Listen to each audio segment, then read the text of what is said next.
Ciao, I'm Kate Portanova, your host, Italy Experience Guide, and lifelong lover of all things Florence.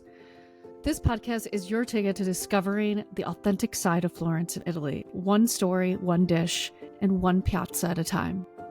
Whether you're dreaming of sipping espresso in a bustling cafe, wandering cobblestone streets filled with history, or connecting with locals to experience La Vera Italia, you're in the right place.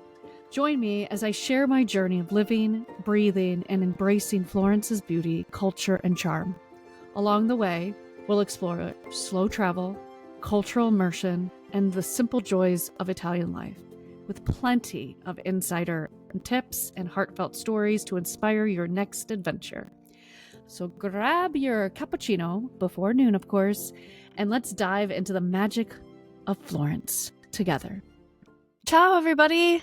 It's Katie from Truly Italy and Florence and me. Thank you for listening. If you haven't heard or if you haven't read, I have become Italian, and I'm really excited to share with you all the trip I made downtown Chicago. So before the meeting at the consulate, I was really nervous, but really excited. And after, I had some relief, but also some apprehension and anxiety as well. I'll get into it. So at the end of May, if you haven't heard, I went down to the consulate in downtown Chicago and I handed in all my documents from the portal that I uploaded to obtain Italian citizenship. Well, I thought this was the signing of my documents and everything, but it wasn't. It's okay. It's all going the right way, trusting the process here.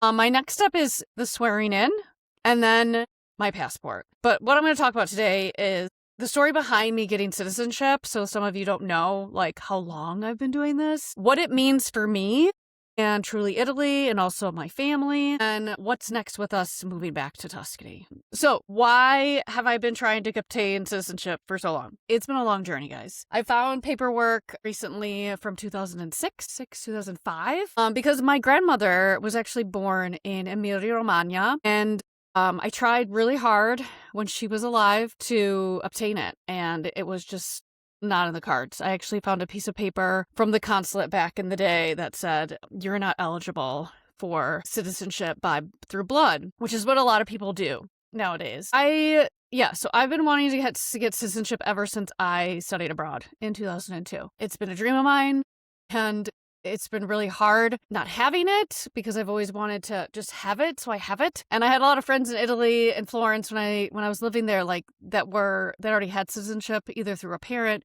or through marriage. So I was very jealous. But it all worked out for me because I was able to get citizenship through my mom, who therein I was able to become a resident in Florence because of the EU. Now England's not in the EU. Long story. So a lot of hoops I've jumped, a lot of translations I've paid for, a lot of money that I spent going back and forth to the consulate, but it's so worth it.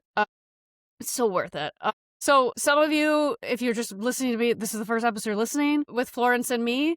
I fell in love with Florence back in 2002 when I studied abroad. I knew in my heart and soul that I would live there one day, and I did. In 2009, I moved there for 4.5 years, where I met the love of my life, Stefano, who's with me now, back in my hometown. But now we're slowly moving our way back to Italy. A moment that I knew I belonged there, there's a church near the Arno, the river in Florence, that I would frequent often. When I studied abroad, my teacher, Vera, our art and architecture teacher, spoke highly of this church, and she talked about this history of it, and for some reason I fell in love with it. So ever since then, it has been my sanctuary, and it's been a place where when I lived there, I would go when I felt lost.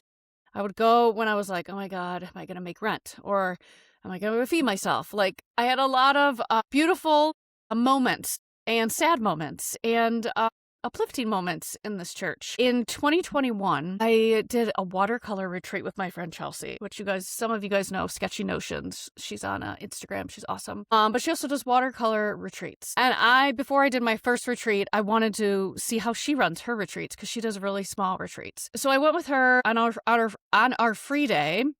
I ended up going to Florence, of course.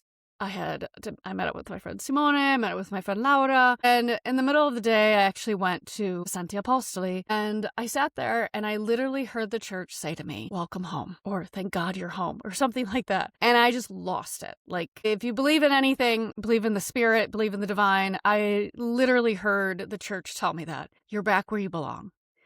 And that triggered something inside me because 2021 was hard because we were still in COVID. I was trying to get my trips up and running, and it was a turning point for me. So it's basically changed the trajectory of like what I do in this moment. So what's happening with the citizenship process? So there's a lot of waiting going on. They told me up to 2 years I had to wait. I will have to wait until I get registered in Rome, but I don't think that's going to be 2 years. I'm going to be optimistic about it. One of my best friends got citizenship last year through her husband, and she said it took 2 months for her to get it and get her passport. So I'm okay with waiting. I know that I've granted it. I have it all. The paperwork is there. I just have to wait, and that's okay. There's a lot of I feel hopeful. I don't feel a lot of doubt. I feel doubt in other ways, but I just hope I'm done with all the paperwork. So, because I've handed it all in. So let's talk about the day. Those are the moments I can think of right now. I don't want to dive too deep into that because you guys know I go off on tangents, the ones that listen often. So the consulate day. Okay, so we took the train down, and it takes about an hour and a half to get down there. It was strangely like cooler. It was like in the 50s. So I wore jeans and like a nice top, my favorite earrings, did all my makeup, and everything. I felt when we got there, we actually got there a half an hour early. Our appointment was at 10:30 and we got there like exactly 10:05. And they actually saw us at that moment. And the carabinieri that was at the door, like I said, are you okay? Can we come in? And he's just like, yeah. And I said this all in Italian, by the way, because all they speak is Italian in there. So I got to meet with the woman. She didn't introduce herself, but I think she's the one that's been writing to me. And I felt relief. She had a really sweet smile. And she explained the process. Every piece of paper, she went one by one. Hand me that. Okay. Then hand me that. Okay. Hand me that. Okay. And then finally she just said, okay, this is it for now. And then, as I told you, she said, okay, up to 2 years for them to register you, blah, blah, blah, blah. I'm like, okay. I left there feeling a little, I felt that I thought it was the swearing in. I didn't know it was that. I actually almost got my passport pictures because I just wanted to fill all the paperwork out together. So I was a little disappointed at first, but then me and Stefano had a nice early lunch, and then took a train back. But I do feel a little bit of anxiety still, just because I want to have the passport, because then it's proof that I am legal, but I will. Everything will be fine. So what the citizenship actually changes for myself and for Truly Italy. So for myself, I'm really excited because me and Stefano, as I've said, we are planning to move back to Tuscany. This November, we're actually going to do another trip to the town we visited, Radicondoli, and we are going to go shopping for apartments. Our idea is to buy an apartment, and then when we sell our house here, we'll buy a bigger house for us in the countryside, because we want to have our own vegetables. Stefano wants to have chickens. So there's a lot of other steps besides that. I will have this like deeper sense that I belong here even more because I have this passport, even though before I felt like I belonged with my residence card, but now I'll be a resident and a citizen. So it'll be a completely different feeling.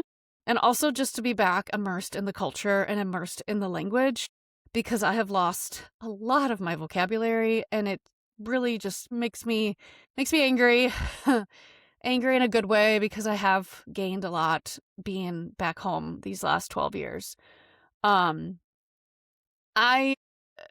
feel like I'll have this feeling like I had when I moved abroad the first time, is like I'm going to be kind of torn between two homes, but I feel like this time I'll feel more grounded in Tuscany because I no longer want to be living here for many reasons, which I won't go into. So for Truly Italy, the changes that will happen, because I am going to morph Truly Italy into something different. There's going to be more time for me to connect with people and collaborators on the ground, meaning for you as a participant or a client or a traveler that comes with me, you'll have a deeper connection and relationship with the locals that are here, because that is my goal, to do that. I'm going to be able to host more weeks here, like some trips, because I will be here and it'll be easier for me to organize and collaborate with the other people that are going to be helping and servicing you in different ways, to help you experience this area so much better. I'm going to actually be able to design trips being in Tuscany finally, because I tried so hard when I lived here or lived in Tuscany back in 2009 through 2013 to try to do something like this while living there, but it was so hard. I didn't have the money. I couldn't create a website. I wasn't able to do any of this. So I gained that moving back here, which I understand, and I believe that was the reason why the universe sent me back here, even reluctantly. Some of you know. I will also be able to create digital guides, which I'm really having fun with, because I love sharing with people the knowledge and the expertise that I have gained over these 20 years of living and traveling abroad in Italy, more specifically in Tuscany. And I want to be able to feel like I'm creating these things because I'm there, not just because I know it, but I'm in the States. I hope that makes sense, because some people don't care that I'm not there. But for me, for my work and for what I try to convey and also share with you, I want to be there so you can experience it through my eyes, as well as read it with my words. So this isn't just like, oh my God, yes, I have a passport. It means when you come with me, or you plan a trip with me, or you come here and you meet up with me, you're connecting with someone like myself that's rooted here. And I'm not just flying in and out anymore, which is another plus, because that overhead of our tickets will save my trips so much money, which I'm so excited to see how that's going to work out once I plan this next trip in next June. Okay, so next steps. We are moving back to Italy. Right? In the short term right now, we are, like I said, we're focusing on this November trip coming up. We're going to be there for about not even 10 days. I think it's 11 days, 11 or 12 days. And we are just focused on buying something. We want to have an apartment. So when we go there, we're not always going to an Airbnb when we're trying to buy a house. I'm also focusing on, I do have a slow travel guide, slow week guide. Yes, slow week guide that I'm working on that I will have available soon for purchase. Really, really excited about it. I've been working really hard on it. I also have planning sessions for you. If you have been feeling overwhelmed by planning this big trip with your family and you're like, oh gosh, I don't know if I'm doing too much or too little, or I have mini sessions of an hour that are only $97 to book through Zoom, and we can go over your itinerary together, and I can help you curate it so it's not so busy and doesn't sound exhausting. And then also I'm scouting apartments. I'm actually looking for apartments for my next trip, because we're going to do a village week, which I've talked about. So I'm trying to find really cool apartments in Radicondoli for you guys to stay in. So that's cool. And then between a year and 3 years now, I'm trying to, I'm going to be doing a lot of getting to know you with people in the village, people that have businesses that can help with my week-long trips. And yeah, so that's going to be, I can't wait to just be in the town longer so that I can create my routine and maybe obviously make new friends, because I love making friends. So there's a lot happening there. And this ties into these experiences that I'm creating. So in June 2027, again, the dates are tentative, so it's not those exact dates. I'm working on that village week. So if you are interested, I'm going to pop a link in the show notes for an interest list. You don't have to sign up for anything but this list. This is just me connecting with you on what you're looking for on this trip and getting insights from you guys, because there's only 8 spots I'm going to have for this trip, very small group of people. And then I'm also working on future seasonal weeks. So I'm going to do a spring week. The summer week is what I'm going to do in June next year, the fall week, and then a winter week, and then expand from there. I don't know. So there's a lot of, I'm just building blocks and pieces together. I'm also looking for more grounded support when I get to Radicondoli as well. I'm trying to connect with people from here right now, but I haven't really reached out. I want to, but that's my next step, as we get forward, as we keep moving forward, because I would like to be that person for you when I'm living there. when I'm in Radicondoli, I will be your grounded support when you start planning your own slow trips. And when you start thinking, hey, Katie, I need help with this and this. Oh, well, Katie's in Italy. Maybe she can make sure that this is this or this is that or whatever. But again, let's be honest, I have a lot of building blocks and steps to go. And there's just so much that I have planned. And I'm really excited about it. So what does this mean for you, my citizenship and me moving back to Italy? For you as a traveler, you're going to have somebody who is walking this Tuscany path and is going to know exactly how to guide you deeply and connecting with these locals and with the culture.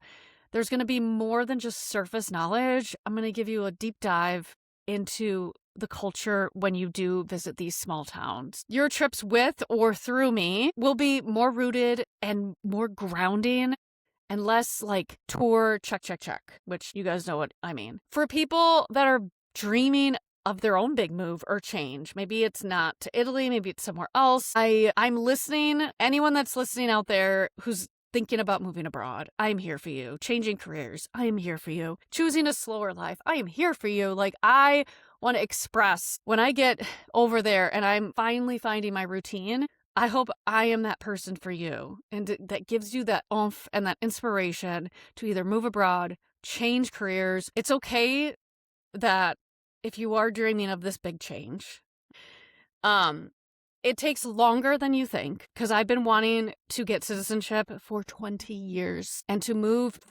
more sustainably and more confidently back to Italy. This is my time. It's okay to do it in phases, which this is exactly what I'm doing. I studied abroad in 2002. I moved abroad in 2009. I came back to the States in 2013, and now I'm moving back again in 2028, crossing my fingers. And you don't have to know everything before you start. So if you're planning to move abroad, you've got a lot of research to do, depending on what country you're going to. If you're changing careers, you got to think about all those steps. So I'm going to close this off. Okay.